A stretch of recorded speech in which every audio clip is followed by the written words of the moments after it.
Live from the world's capital markets, here are the latest financial headlines brought to you by News Factory. Hello and welcome to Monday's Daily Financial Review. Here's what's making the headlines in the markets today. The dollar got a slight bump of 0.2% against the yen in the last session. The RSI's positive signal is in line with the overall technical analysis. The Bitcoin rose 0.4% against the dollar in the last trading session. The MACD is giving a positive signal. The gold got a slight bump of 0.1% against the dollar in the last session. The MACD is giving a negative signal.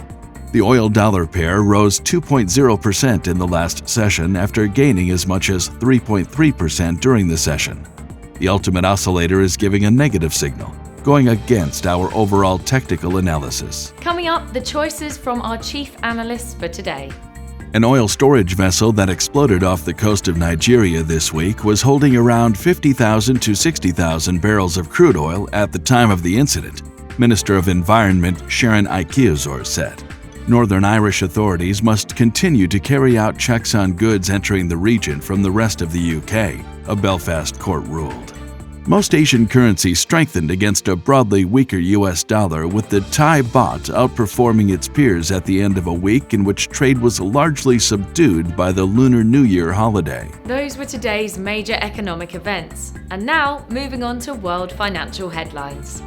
The US 3-month bill auction will be released at 16:30 GMT. The US 6-month bill auction at 16:30 GMT. Finland's trade balance at 0700 GMT. Germany's industrial production will be released at 0700 GMT. Japan's overall household spending at 2330 GMT. Japan's current account at 2350 GMT. We hope that you've enjoyed Monday's financial review. On behalf of all of us here, we wish you a productive trading day. Be sure to join us tomorrow morning for the latest news and events from the financial markets.